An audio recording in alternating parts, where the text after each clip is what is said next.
Hello students, today we are back with a new chapter of class 11, that is cell cycle and cell division. See, all the living organisms on this universe, when they form, they take a time for their growth, and after the growth or the maturity is attained, then they go for the cell division. Be it a unicellular organism or be it a multicellular organism. When the organism is multicellular, then each cell, that is the first cell, is a zygote, and the zygote multiplies to form two cells. Then from that a mass of cells. Now this mass of cells now gradually differentiates, and then the formation of the various organs, body parts takes place, and that is how the organism is born with. So cell division is a very vital, you can say, process in terms of living organism for its growth and development. If we talk about the unicellular organism, in case of unicellular organism, even the cell division works as a mode of reproduction in them, isn't it? So cell division as such is very important topic which we are going to deal with in this particular class. Now, cell division, as I was talking about, is a common practice for the continuity of the species, because the genome which a cell is having, that genome has to be duplicated before it is being transmitted or transferred to the daughter cells in equal amount. So this all sequence of events which takes place right from the formation of a cell till its maturity, then that is a division of the nuclear material, then the distribution of this genome into the daughter cells. These all sequence of events, we togetherly call it as your cell cycle. So a cell undergoes a cyclic, you can say, a process before it ultimately divides into two daughter cells. Now this cell cycle, which is a sequential event, can be broadly classified into two major, you can say, categories. One is the you can say phase in which a cell prepares itself. That means all the development from the time of its formation till it attains its maturity, all the preparation takes place. And in some cases we call it to be, the cell is in a resting phase. But at all the cell is not resting during that phase. The cell is in fact preparing itself, making itself, self-sufficient enough for the next phase of the cell cycle, which is the mitotic phase or the divisional phase. So basically the cell cycle can be divided into two phases. One is a non-dividing phase and another one is the dividing phase. So if we consider this to be a cell cycle, so let us come closer and look into it, then it will be more easier. So let us focus it and see what this cell cycle is about in its diagrammatic representation. Okay. Now the cell cycle in its diagrammatic position, if we see it, it's a cyclic process, as I told you. Now this is the phase right from all these green things which I have written here. This is the phase till the cytokinesis, which is known as your M phase or the mitotic phase. This is the divisional phase of the cell. Okay, and from here, that is your G0 to the G2, this one will be denoted as your interphase or the non-dividing phase. Now this is further being divided, we will come to it. Now what are these things? See, every cell, when it undergoes a division, especially we are talking about the somatic cells of the body. So somatic cells of the body are diploid. So most of the animal cells, they are diploid and they undergo the cell cycle in this phase only, that is the M phase, having the four stages, that is the prophase, metaphase, anaphase, telophase. And after the division of the nuclear material has taken place, then the cytoplasm divides, which is called as your cytokinesis. Okay, now once the cytokinesis takes place, now the cell is again newly formed. Now this cell will further undergo again a growth period. Now this growth period, when it is preparing itself to again enter into the mitotic phase, this has been further subdivided into various stages. In some cells of our body, especially the heart cells, the muscle cells present in the heart, it has been noticed that instead of moving on to the normal, the growth phase of this G1S and G2, they undergo a period of, total, they devoid from that of growing or the growth period. So they are arrested in the G1 phase only, and they are named it as your G0, or it is also known as your quiescent stage. Quiescent stage means the cell will now differentiate. These cells will undergo the process of differentiation, but it will not undergo again into the divisional phase. And again, if the body wants, if there is any repairing process which requires these cells again to grow further, duplicate its DNA genetic material, its organelles, and again it divides, then from G0 phase it can again enter into G1. But when it is arrested, this is known as your quiescent. Okay, Q-U-I-E-S-C-E-N-T.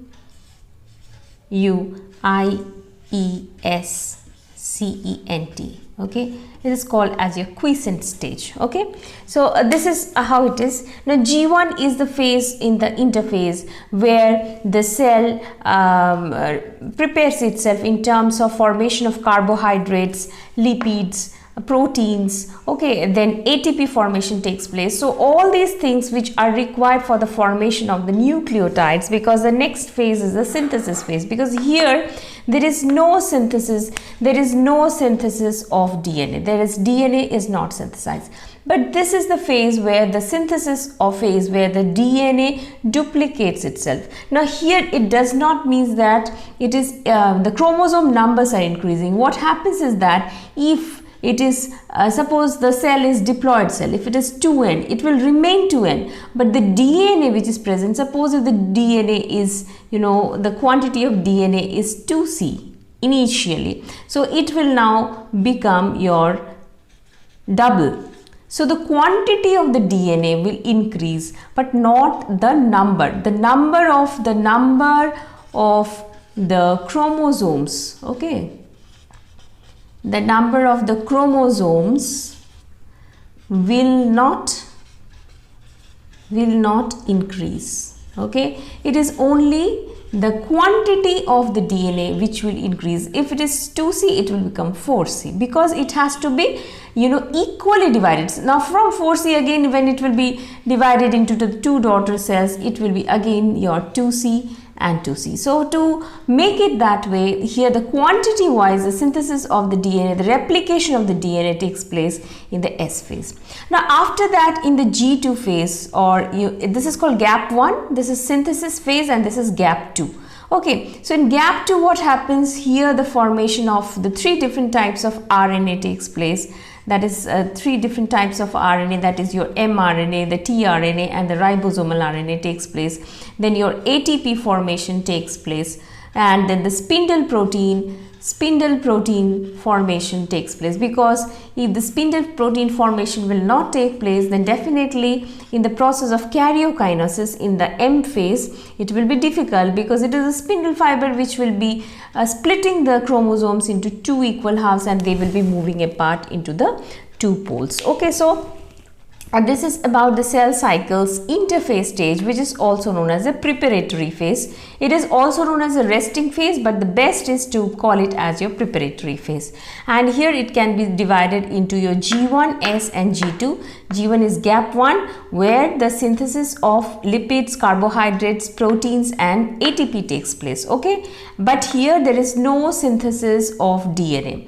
S phase is the synthesis phase where the chromosomes doubles itself. If the chromosome content is 2C, it will become 4C, so that equally the chromosomes can be divided into the daughter cells. Okay, but the chromosome number will not increase, only the quantity of the DNA will increase. Understood? Now G2 is gap 2 phase, where the RNA formation, 3 types of RNA formation takes place. ATP, because energy is required for the cell to divide, and spindle protein formation takes place. So this is all about your interphase. If we consider the human body cells or the somatic cells, it takes 24 hours for the human body cells to divide, and within that interphase alone it takes the 95% of the time of the cell division. That means if we consider cell cycle, 95% of the cell cycle is alone being utilized by this interphase stage, and only 5% time is taken for in 24 hours for the cell to undergo the process of division. That is, the M phase takes only the 5% of the time. Okay, human cell takes 24 hours. Human cell takes 24 hours for division. If we talk about other organisms, say bacterial cell, it is fastest, so it takes 20 minutes to divide. If we talk about yeast cell, it takes 8 to 9 hours to divide. So depending upon different species, the cell cycle's time also changes from one species to another species. Now, we will come to this M phase, that is your mitotic phase, in our next class, but just a preliminary idea I am giving to you. This mitotic phase can be divided into two portions, okay, this one and this small portion. Now this phase is what? This phase is called the karyokinesis phase. Now what is the meaning of karyokinesis? It's called karyokinesis, C-K-A-R-Y-O, karyo, and then it's kinesis, K-I-N-E-S-I-S. Now what is the meaning of this karyokinesis? The meaning of karyokinesis means division of the nucleus. Division of the nucleus is known as your karyokinesis. Karyon word means nucleus. So it is having four parts: prophase, metaphase, anaphase and telophase. We will be dealing with the details of these phases in our next class. After the nucleus is divided, then the cytokinesis takes place. Now what is this cytokinesis? Division of cytoplasm. So first is division of nucleus, which is these four stages, followed by the division of cytoplasm, which is called as your cytokinesis. And now the single cell which has undergone all these stages now will divide into two daughter cells having equal amount of the chromosomal material with the cytoplasm.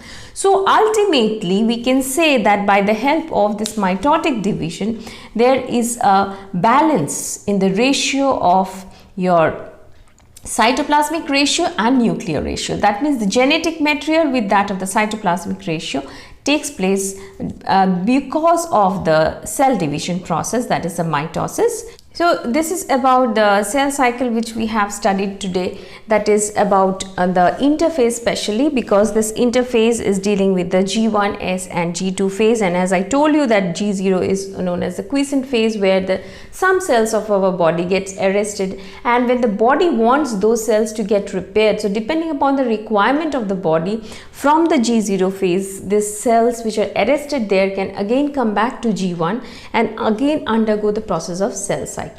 Okay, and of course then this interphase, which is the preparatory phase of the cell cycle, will be followed by that of the M phase, that is a mitotic phase, which happens in the diploid cells of most of the organisms, especially the animal cells.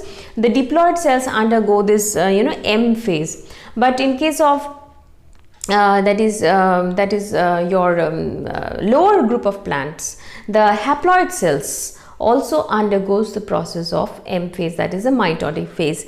And especially algae and all, you have read about the alternation of generation in the plant kingdom, where you have seen the haplontic type of life cycle, alternation of generation in case of certain group of algae. So in them the haploid cells also undergo the process of mitotic division. In case of certain animals, especially the social animals we call them, like that of the honeybee, in case of honeybee, the drones are formed as a result of parthenogenesis. So there what happens is that the haploid cells undergo mitotic division, that is the gametes which are formed there, that is because of mitotic division. That means haploid cells will undergo the mitotic divisions, resulting into again haploid, and that is male gametes. Most of the organisms, most of the animals in the animal kingdom, it has been noticed that the somatic cells or the body cells undergo the process of mitosis, whereas the germ cells, which is related to that of the formation of the gametes, they undergo meiosis. which will be of course coming to the later part of our chapter, but the next class will be based upon your M phase, that is a mitotic phase with its stages, sub-stages rather, that is the prophase, the metaphase, anaphase and the telophase. So togetherly this will be called as your karyokinesis, followed by the division of cytoplasm, which is called the cytokinesis, thus completing the cell cycle as a complete entity or a total cyclic process. Okay, so this is all about your today's class of cell cycle and cell division, and I hope you understood at least the interphase part well, and you will be also undergoing through the various definitions related to that of your interphase and mitotic phase. What do you mean by cell cycle? What sequence of events happen in G1, in S and G2 phase, and that is what is all about for this.